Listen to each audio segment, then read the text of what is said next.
Bien, tenemos entonces el tema de las traducciones bíblicas al español, ¿no?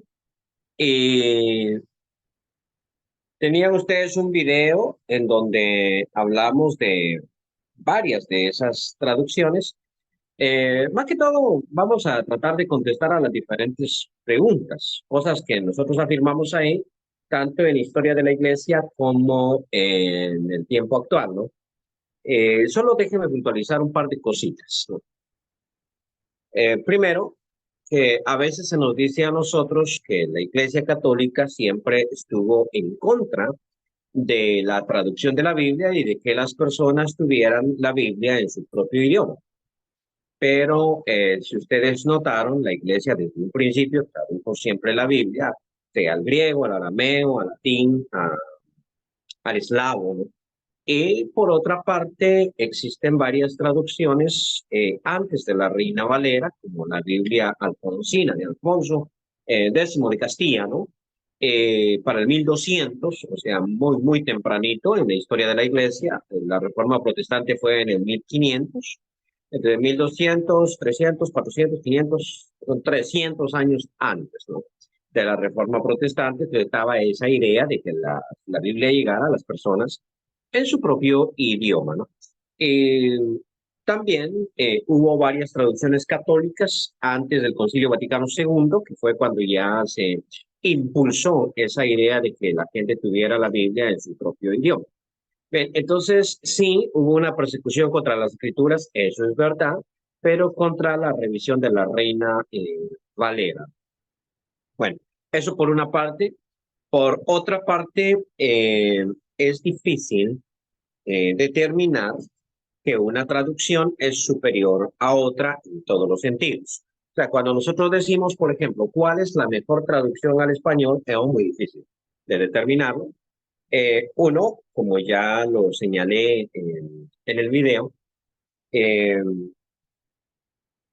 el traductor es humano, ¿no? Y él está limitado por la comprensión que tenga del texto. Es decir, si el traductor no comprende lo que la Biblia está diciendo, pues no la va a poder poner en español. Entonces nosotros siempre estamos sujetos a eso. Y juzgar una traducción implica que yo logro comprender mejor el texto que lo que el traductor lo hace. Y por lo tanto, puedo determinar cuando él está cometiendo un error. Es un poquito difícil. Por otra parte, a veces una traducción es superior en X sentido, pero inferior en otro sentido. Entre más literal es la Biblia, más difícil de comprender, eso es verdad, pero menos interviene el criterio del traductor. Entre más perifrástica o más perífrasis utiliza una traducción, más sencilla es de comprender, pero más interviene el criterio del traductor. Entonces, por ejemplo, todas las traducciones son interpretaciones de la Biblia, ninguna de ellas transmite el texto tal y como es, todas son interpretaciones. Y si yo hiciera mi propia traducción de la Biblia, que lo he hecho en algunos aspectos cuando doy una clase sobre un pasaje profundo, generalmente hago mi propia traducción.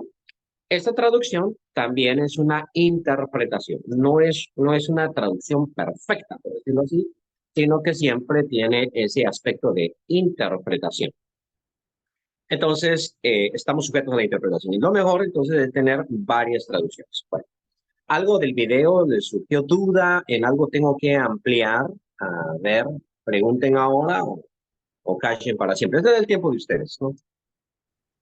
Usted ha dicho en los videos de que hoy podemos estar seguros que las traducciones bíblicas aportan el 99% de la originalidad, el 95% de la originalidad de lo que Dios quiso decir, ¿verdad?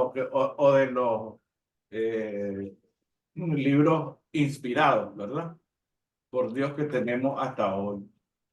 Entonces, a pesar de que entiendo yo que el hebreo de hoy es bastante diferente al hebreo en el que fue escrito los primeros textos, ¿verdad? Hebreo arameo y griego, como usted lo ha señalado. Entonces, y que las diferencias además se establecen en palabras, no en ideas, no cambian las ideas, ¿verdad? Sino algunas palabras, como decía usted, algunos prefieren en vez de llamar el que estaba en el que esperaba el ángel, ¿cómo se llama? El tullido ahí, ¿verdad? Y otros prefieren llamarlo enfermo, ¿verdad? Entonces, con todo y todo es bien amplio y bien tepioso y bien eh, hay influencia de idiomas, influencia de gobiernos, influencia de reyes, influencia de religiones en todos estos textos. Sin embargo, hoy se sostiene que el 95% es real, es correcto. ¿Es eso así o corremos un riesgo más alto a la interpretación bíblica? Bueno, excelente pregunta, hermano, y le voy a contestar poquito a poquito.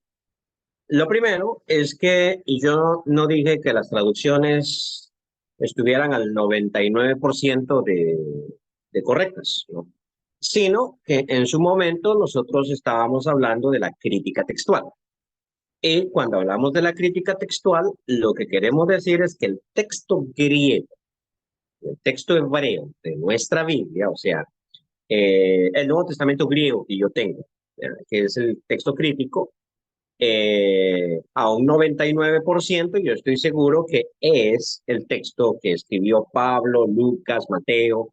O sea, la crítica textual es una ciencia muy buena. Eso es lo que estoy diciendo. Pero obviamente que al copiar de un manuscrito a otro, se cometen errores y ese es el 1% del error.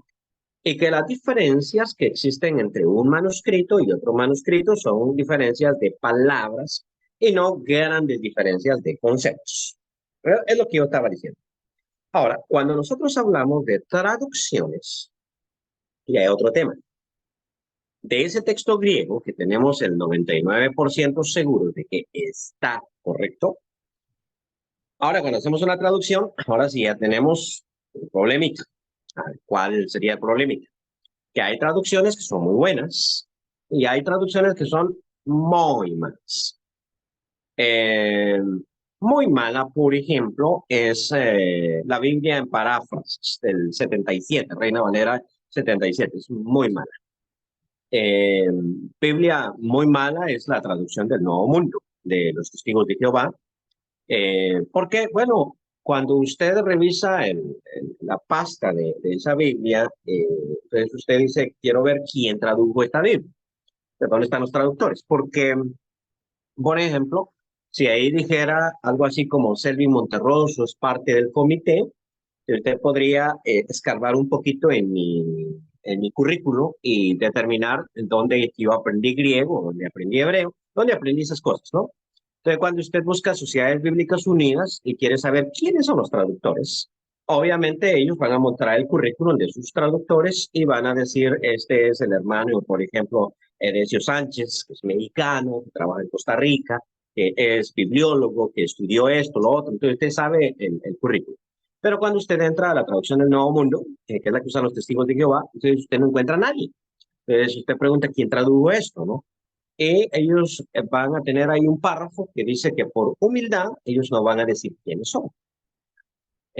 Por humildad, pero lo que pasa es que lo que no quieren es que usted le rastree en su currículum y vea en realidad quiénes son, o sea, dónde estudiaron, dónde lo hicieron. Entonces es una traducción de mala calidad, podríamos decir. Pero hay traducciones de muy buena calidad, solo que ahí ya no estamos al 99%. O sea, cuando decíamos estamos 99% seguros, es cuando nosotros leemos griego y leemos hebreo. Pero ya cuando confiamos en una traducción, eso ya se afecta, ¿no? Hacía yo una crítica grande a la nueva versión internacional. Rebeca y al ratito, ¿no? Nueva versión internacional, la antigua no, la nueva versión internacional, la primerita es del 1999, era muy buena, esa es muy buena, pero ya la del 2022 tiene ideología de género, Entonces, por ejemplo, en Juan capítulo 5, donde dice que había ahí un paralítico o un inválido, ellos ya dicen es un enfermo porque ya piensan que si dicen inválido, entonces hieren los sentimientos de una persona que sea paralítica. Entonces ya le vamos cambiando a la Biblia poco a poquito. Donde dice había un hombre, ellos ya no ponen hombre, porque hombre es varón, sino que ellos ponen había un humano, porque no podemos distinguir entre varón y mujer, ¿no? Donde, por ejemplo, primero a los Corintios capítulo 6, versículo, sí, versículo 9, donde dice que los afeminados no heredarán el reino de los cielos, ellos ya no ponen afeminados porque eso es discriminatorio. Entonces ya le cambian bastante a la Biblia y sería una traducción que yo no recomendaría. Entonces ya es una traducción mala. Y si yo dependo de una traducción así, entonces obviamente voy a cometer error. Entonces lo mejor es tener varias traducciones para acercarme lo más posible. Bueno, aquí lo más cercano es aprender griego. Eso. Uno dice, sí, mira, ¿qué capacidad tengo yo para hacer eso? La verdad es que todos tenemos capacidad para hacer eso. Todos tenemos. Lo que a veces no tenemos el tiempo. O sea, tengo trabajo, tengo otras cosas muchas que hacer. Incluso cuando yo soy predicador, mira, estoy perdiendo tiempo aprendiendo griego, mejor voy y evangelizo, ¿no? Porque al final de cuentas, en mi traducción Reina Valera, yo tengo mucha seguridad, o consigo una nueva versión internacional y tengo las dos y tengo seguridad de que lo que Dios me está diciendo pues, me va a guiar a la salvación. Ahí no tengo ningún problema. Y en determinado momento en mi ministerio, yo encuentro que hay otras cosas más importantes que hacer. Está bien, perfecto, o sea, no hay ningún problema. Entonces, si esa es mi condición, lo que yo debo hacer es tener la mayor cantidad de traducciones posibles para comparar una con otra. Y en determinado momento existe una duda, pues existen personas muy educadas dentro de la iglesia eh, que pudieran ayudarme. Y yo generalmente no mucho contesto cuando me mandan mensajes así como, podría interpretarme tal pasaje porque pues, yo no tengo tiempo.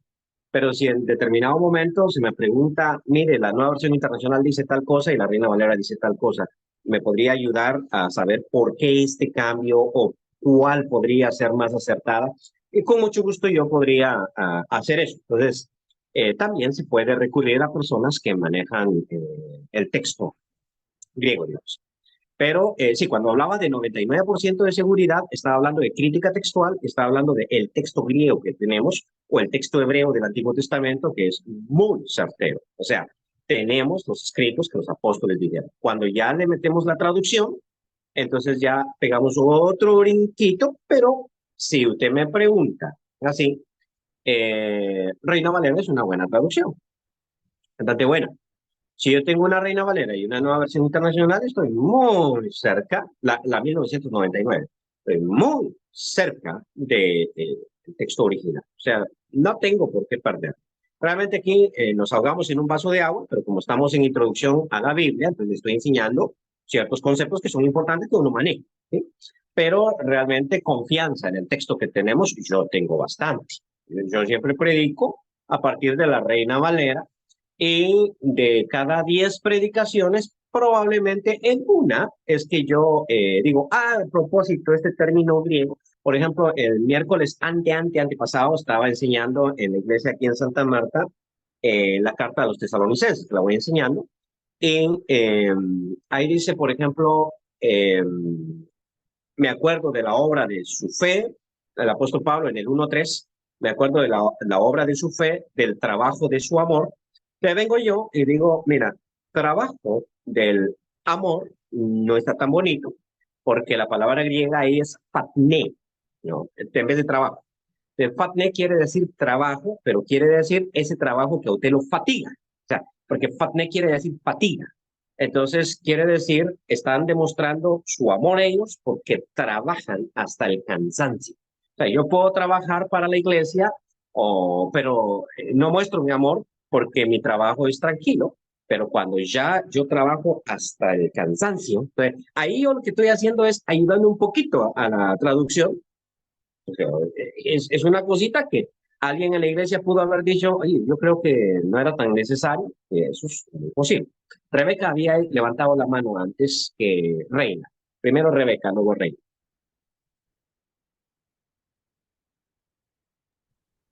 Buenas noches, profe. Buenas Bueno, noches. era una duda porque creo que estoy confundida un poco. ¿Cuál es la diferencia entre lo que es la Vulgata Latina y el texto Receptus, o si tienen alguna relación en sí?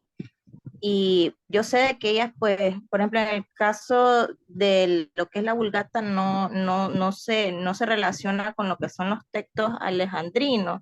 Entonces, No, ahí está un poco confundida. ok. Lo O que si tienen pasa es alguna que, relación la Vulgata no, Latina con el texto.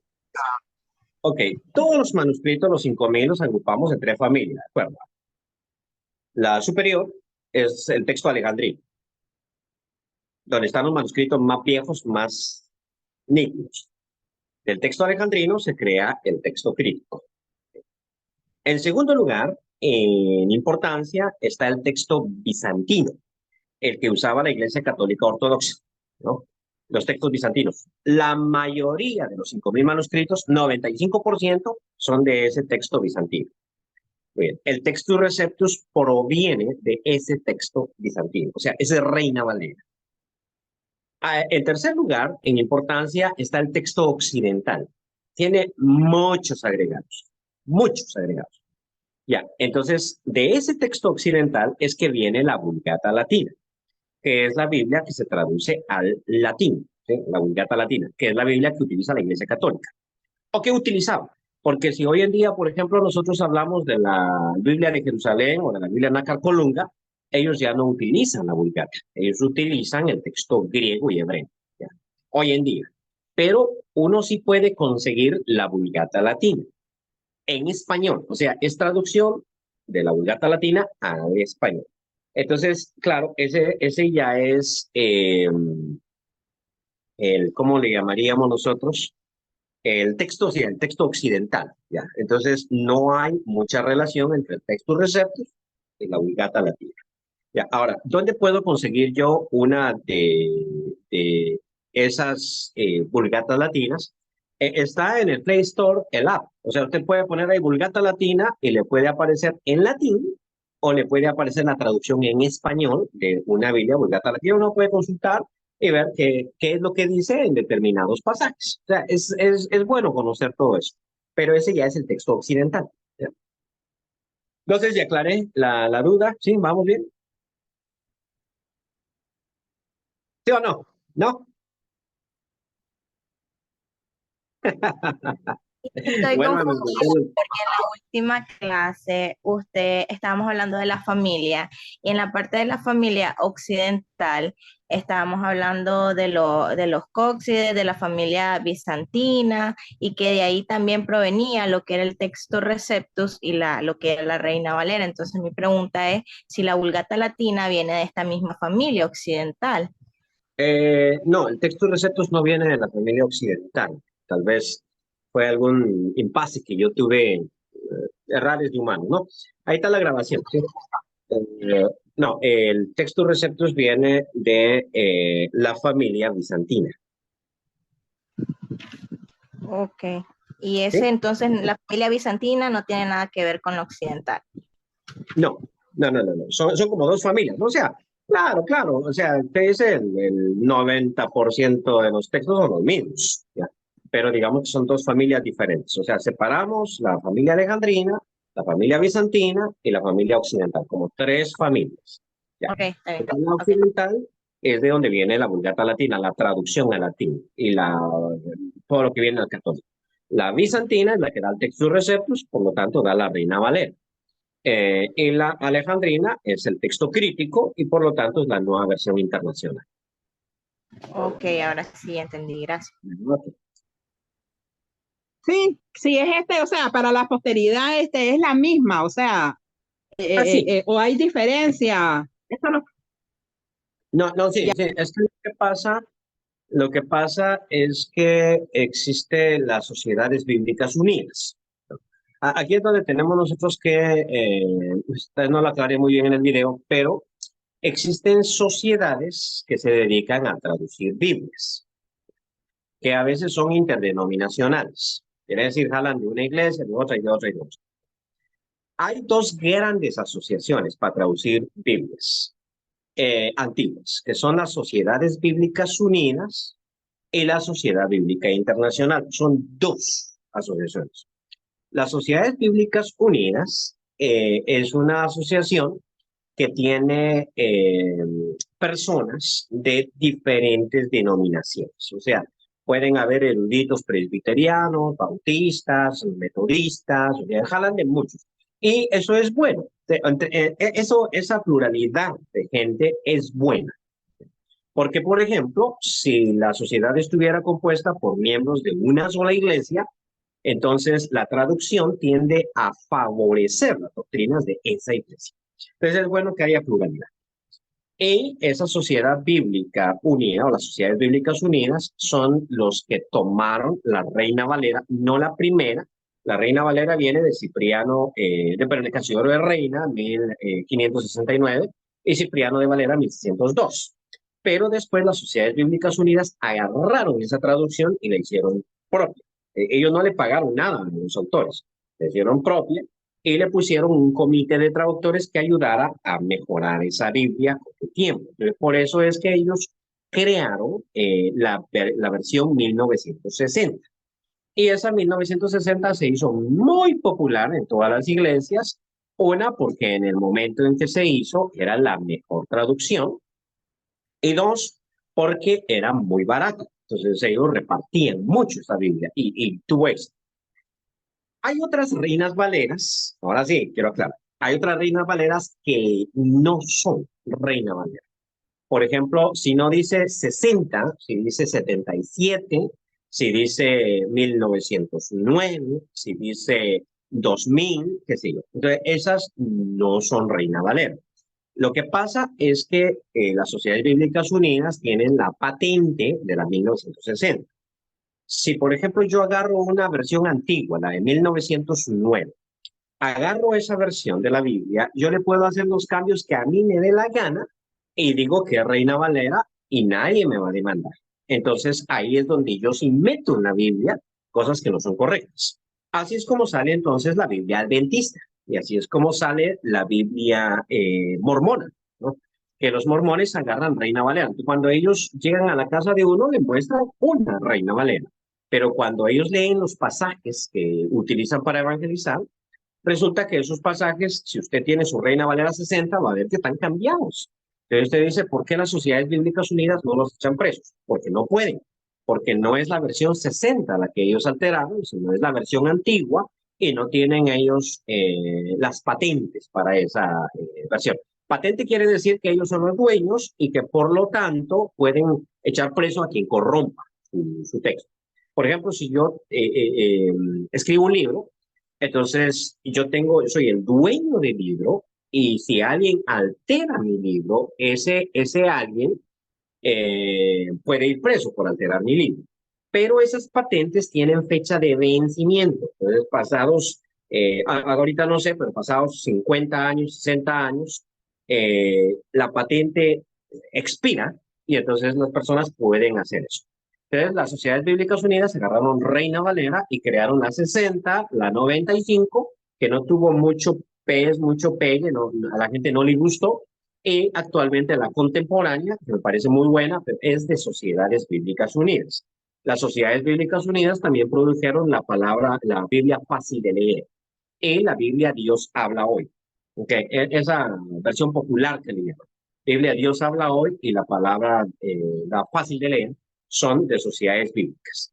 La nueva versión internacional no es de sociedades bíblicas. Esa es de la Sociedad Bíblica Internacional. Por eso se llama Nueva Versión Internacional.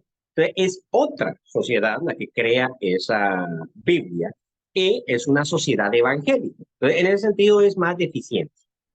Sí, porque las Sociedades Bíblicas Unidas tienen eruditos católicos. La Biblia Dios habla hoy fue traducida por eruditos católicos y eruditos evangélicos. O sea, tiene de los dos grupos.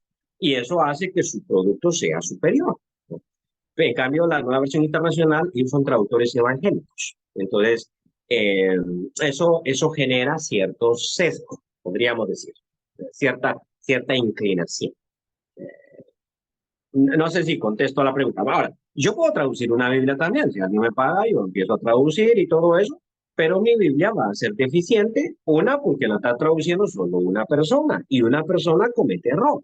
En cambio, cuando ya son dos traductores, el error de uno, el otro lo corrige y se corrigen mutuamente. Si tenemos tres, vamos bien. Tenemos cuatro, cinco, y tenemos un comité grande, la traducción va a ser más certera. Por eso uno compra un libro de medicina y le encuentra errores ortográficos así. Pero uno compra una Biblia y encontrarle un error ortográfico a una Biblia, sea cual sea, es muy difícil. Y eso es porque está siendo traducida por un comité. Pero correcto, la versión Reina Valera, sea de la contemporánea o sea la 60, vienen de sociedades bíblicas unidas. Las demás son sospechosas. ¿Alguien más? Miro que Reina tiene la mano levantada otra vez. No sé si iba a hacer otra pregunta o es que quedó levantada. Sí, hermano, disculpe. La pregunta es, la Reina Valera 1960 es igual entonces. Sí, igual que ¿qué? Es que me dice que sí es igual, pero igual a ¿cuál? Oh.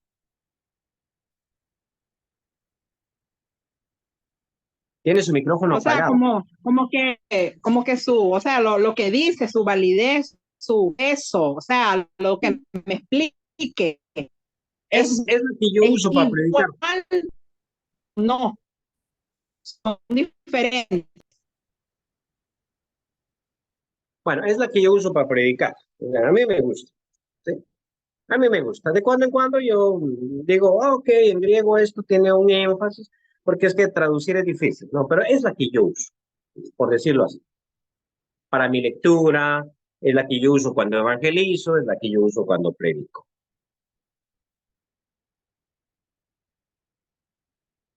Eh, ok, ¿alguna otra pregunta?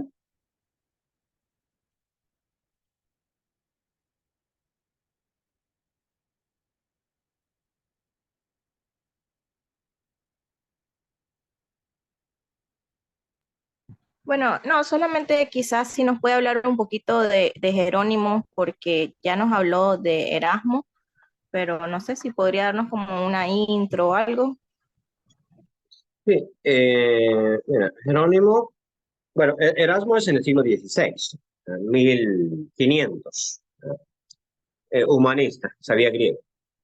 Jerónimo, él no vive en esa época, él vive en el 1300, después del Concilio de Nicea, 1350.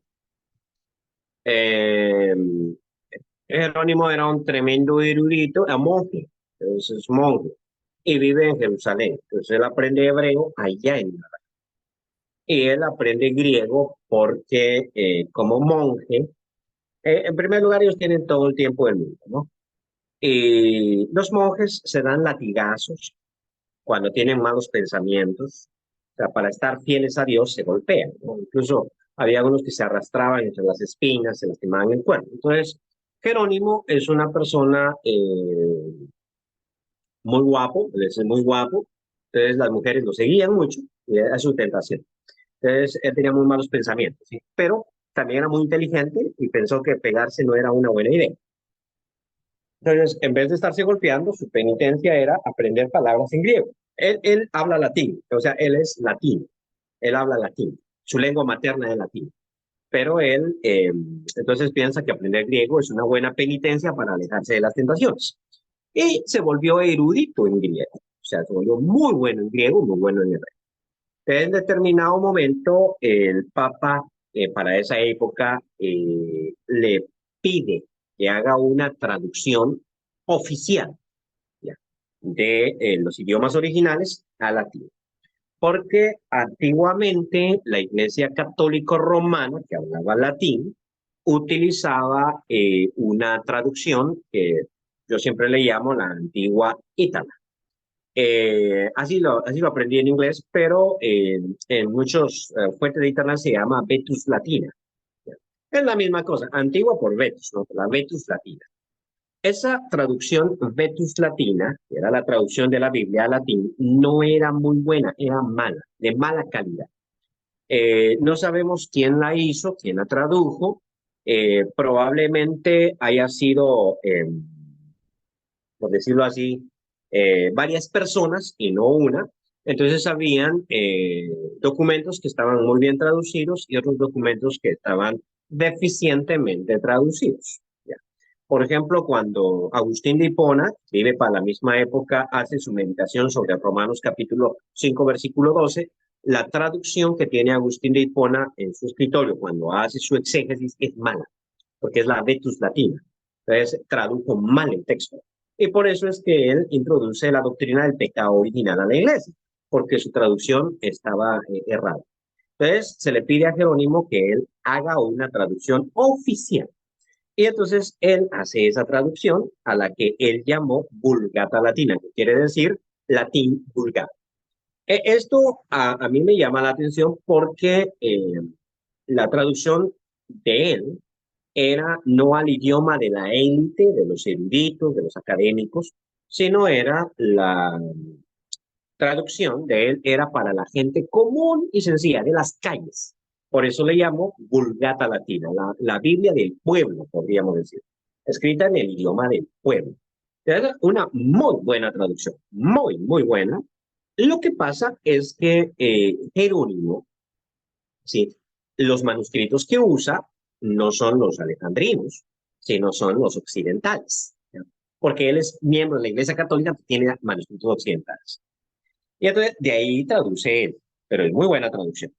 Lo que pasa es que en su momento fue buena, porque todos hablaban latín. Pero el mundo cambia y la Biblia no cambia. Entonces, 1000 años después, la gente ya no habla latín. La gente habla otros idiomas. Habla español, habla portugués, habla francés, habla alemán. Y entonces necesitan la Biblia en sus idiomas. Ya la Iglesia Católica no quiere traducir esa Biblia para esos idiomas. Pero en el momentito fue bueno. Es como que yo me compre un carro y cuando es del año, pues buenísimo. Pero cuando ya llevo 50 años con el mismo carro, como que ya no me funciona, como que yo ya cambié y el carro sigue siendo el mismo, que ha deteriorado. Entonces, más o menos así es la cuestión. La traducción fue muy buena. Lo mismo con Reina Valera. O sea, la Reina Valera era una muy buena traducción en su momento. Casiodoro de Reina utiliza el Textus Receptus para su traducción. El querido Erasmo no utiliza el texto crítico. Entonces uno dice, pero ¿por qué Casiodoro de Reina no utilizó el texto crítico?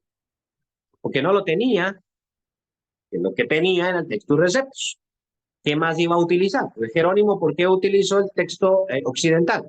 Porque era el que tenía, él estaba trabajando para la Iglesia Católica, es el texto que tiene. Y entonces, Casiodoro de Reina es el Textus Receptus. El texto crítico o el texto occidental es algo que se ha descubierto adelante en el siglo XIX y XX. O sea, eso no se descubrió en su tiempo. Es más, pasaron 300 años y no se había descubierto. Entonces, si él hubiera tenido el texto alejandrino, él hubiera utilizado el texto alejandrino y hoy tendríamos su tradición. Entonces, una deficiencia que tiene la Reina Valera es que se basa en ese texto. Pero si usted compara Reina Valera con una versión internacional, se va a dar cuenta que no hay mucha diferencia. Okay. Otra deficiencia que tiene la Reina Valera, junto con la Vulgata Latina, que voy a explicar, es que el idioma ha cambiado. O sea, Casiodoro de Reina tradujo su Biblia en el 1579. Entonces la Reina Valera sigue la tradición con un idioma bastante antiguo. Y el idioma ha cambiado. Nosotros usamos otras palabras hoy en día. Digamos, la Biblia habla de ósculo, pero nosotros nunca hablamos de ósculo, hablamos de beso. La Biblia habla de arca, pero nosotros nunca hablamos del arca del pacto. Nosotros nunca hablamos de arca. O sea, tienes un arca en tu casa, tienes un arca allá, solo en dichos antiguos, como en arca abierta hasta el justo peca. No, es un dicho muy antiguo. Entonces uno queda pensando, pero ¿qué es arca? Nosotros no hablamos de arcas, no hablamos de caja.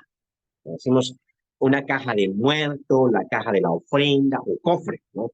Entonces utilizamos otros términos. Y en ese sentido, nosotros no hablamos mucho de pactos, sino hablamos de alianza.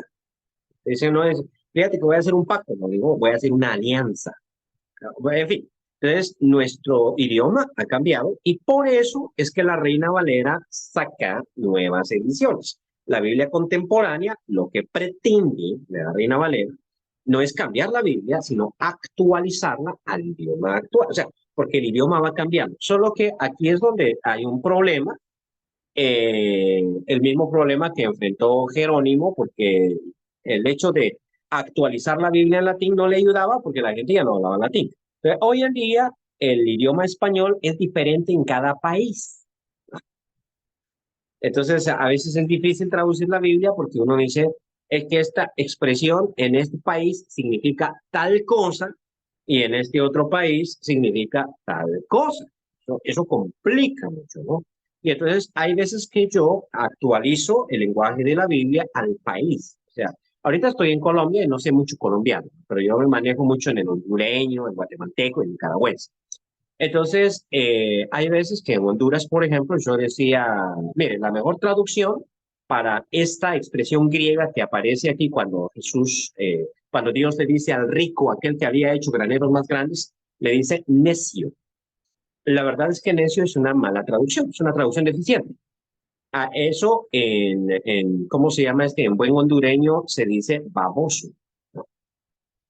Ya. Tonto, bruto, no necio. Entonces, ¿por qué dice necio? Porque es que necio es la palabra universal en español, que se entiende desde España hasta Chile. Y todos saben qué significa necio. Pero si yo le digo dundo, es una palabra muy hondureña que se utiliza para ese tipo de personas. ¿Sí? Aquí en Colombia, por ejemplo, para ese tipo de personas se utiliza la palabra pendejo. Pero si uno se va para México, eso es una mala palabra, es una vulgaridad. Pero aquí la dicen a cualquier tonto. Entonces, traducir la Biblia es muy difícil cuando hablamos de español porque el español es muy amplio. Entonces, el latín también se fue haciendo así como el español. El latín de España era diferente, el latín de Italia era diferente, el latín de Francia era diferente, hasta que después desarrollaron los idiomas como el portugués es un latín mal hablado y el español es un latín mal hablado. Entonces, evolucionan los idiomas y por eso la Biblia tiene que estar todo el tiempo actualizándose. Por ejemplo, paso a este ejemplo. El Nuevo Testamento se escribió en griego, ¿cierto? Las iglesias en Grecia, la iglesia de Cristo en Grecia, no utiliza el texto griego del Nuevo Testamento para su culto. Entonces, pero ¿por qué no lo utiliza? O sea, y no se escribió en griego, ellos hablan griego, sí, pero es que ellos hablan otro griego. O sea, el griego cambió en 2000 años y por lo tanto, entonces la Biblia tiene que ser traducida del griego bíblico al griego actual.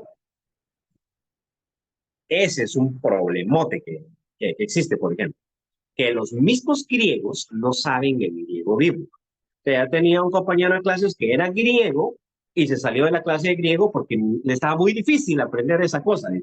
Entonces, ya imaginan qué diferente es el griego bíblico del griego que se habla hoy en día en Grecia. Entonces, yo domino el griego bíblico, pero si voy a Grecia me muero de hambre. ¿Cómo pido comida? ¿Cómo pregunto dónde está el baño? ¿Cómo pregunto? No tengo ni idea. O sea, así de diferente es. Bueno, no se queden con dudas, o sea, o qué sé yo, si la clase estuvo difícil, ya vamos, la próxima semana ya vamos a entrar a un tema ya diferente. Vamos a entrar a la arqueología, vamos a entrar a la historicidad de la Biblia.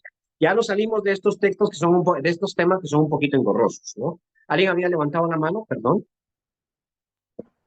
Sí, bueno, algo curioso nada más, bueno, antes de que existieran todos estos traducciones, ¿verdad? A mí me gusta a veces ver bastantes cosas en series de historia, esto y el otro. Entonces yo he visto de que, por ejemplo, en el caso de los ingleses, un ejemplo, Ajá. ya tenían el cristianismo incluso 600 años después de Cristo.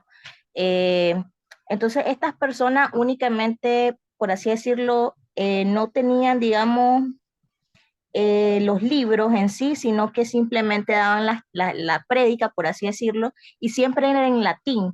sí, yo miraba que igual siempre era como en latín, entonces eso era lo que pasaba en ese entonces, como para poder comprender un poquito más antes de que existiera esto, o sea, las prédicas, aunque sea en otros países, eran como en latín Sí. o en otros idiomas. Mire, lo que pasa es que, por ejemplo, si usted miró la serie Vikingos, tal vez la que está haciendo alusión, oye, entonces, en ese tiempo, en el tiempo de la invasión de los vikingos a Inglaterra, ellos no hablaban inglés todavía. El inglés es moderno. El inglés es de 1600 en adelante. El inglés no es un idioma viejo. Entonces, lo que ellos hablaban eran diferentes dialectos germánicos ahí en la isla. Entonces, de un pueblo para otro ellos no entendían.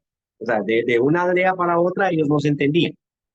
Igual los alemanes, de un pueblito alemán para otro ellos no se entendían. Entonces, para poder entenderse de un lugar a otro, ellos utilizaban el latín. La gente erudita sabía latín. Pero la gente del pueblo, yo iba a la iglesia y escuchaba ahí que hablaban latín unas dos, tres cosas, y ellos no entendían nada. Y por eso es que entonces nace dentro de la iglesia católica mucha superstición. Dentro de la misma iglesia católica hay gente que empieza a decir, deberíamos nosotros de traducir la Biblia al idioma del pueblo. Entonces, en Inglaterra, allá por el 1400, hay un personaje que se llama John Wycliffe. Y este Wycliffe tiene esa idea, traduzcamos la Biblia al idioma del pueblo. En esa época ya empieza a existir lo que se llama inglés antiguo, ¿no? Entonces él decía, traduzcamos la Biblia al inglés. ¿Pero para qué? Si todos los que sabemos leer, la leemos bien en latín. Ya, por ejemplo, Martín Lutero. Martín Lutero, me brinqué a Alemania. Martín Lutero, él cuando daba su misa, cuando daba su predicación, ¿la daba en qué? En latín. Él sabía latín. A los 8 años, Martín Lutero aprendió latín, sin ningún problema, porque era una persona educada. Y la gente que lo escuchaba, pues entendía. Entonces, a veces él leía la Biblia en latín y luego a duras penas él explicaba en alemán para la gente sencilla, pero la gente tenía que creer lo que Martín Lutero estaba diciendo. Martín Lutero tiene la misma idea de Wycliffe.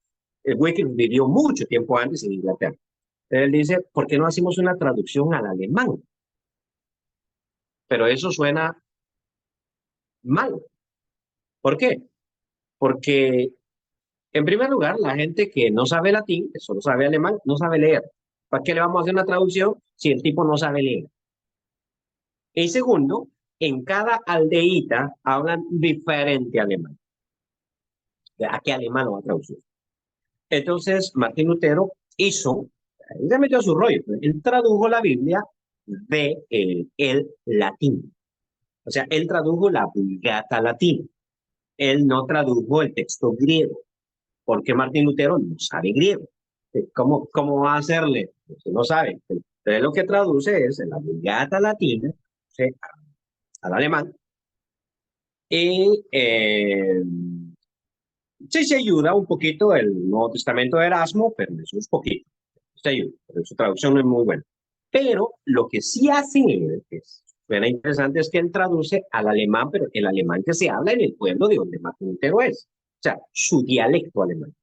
Pero como la Biblia es el primer documento que se escribe en alemán, no hay otro antes, para que ustedes vean que el español es más viejo y más de élite, porque el primer documento en español que se escribe, les dije a ustedes que era el Cantar del Mío Cid. Ya.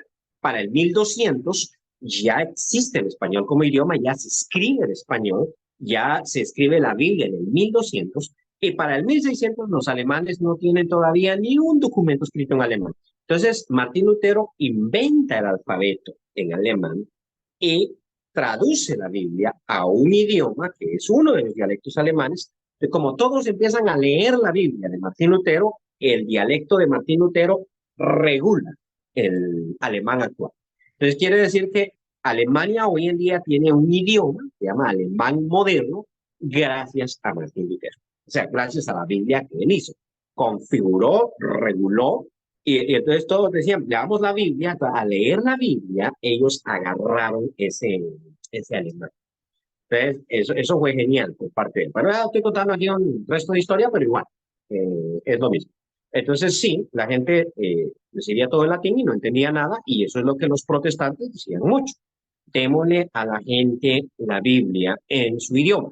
Y la Iglesia Católica siempre se opuso porque dijo, cuando la gente tenga la Biblia en sus manos, va a sacar tanta doctrina que la Iglesia se va a separar en 1000 iglesias.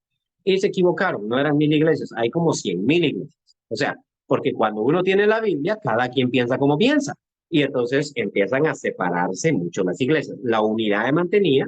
Entonces usted aquí tiene unidad o ignorancia. ¿Qué prefiere?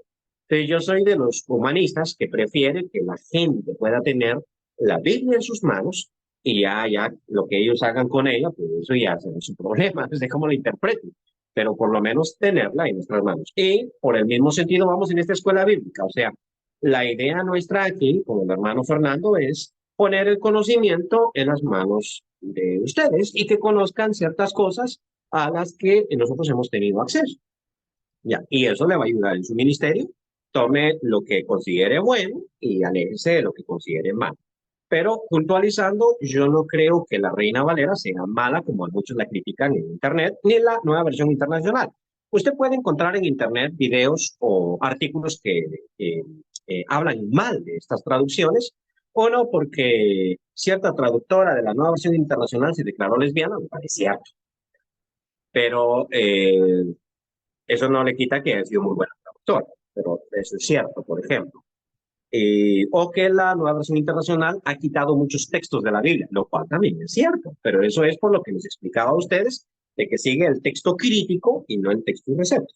O sea, hay una explicación científica por la cual hace eso. Y lo mejor es tener ambas traducciones y sacar conclusiones, ¿sí? Sacar conclusiones. El Textus Receptus dice, este género de demonio no sale sino con ayuno y oración, o oración y ayuno. Y el texto crítico dice, esto solo sale con oración, no dice ayuno. Bueno, usted por si las dudas, échele el ayuno también, pero sepa que ahí hay un problema crítico. ¿Sí? Bien, hermanos, todo por hoy. Nos vemos la próxima semana con un tema nuevo. Les activo el examen, va a estar activo por una media hora. Que el Señor los bendiga.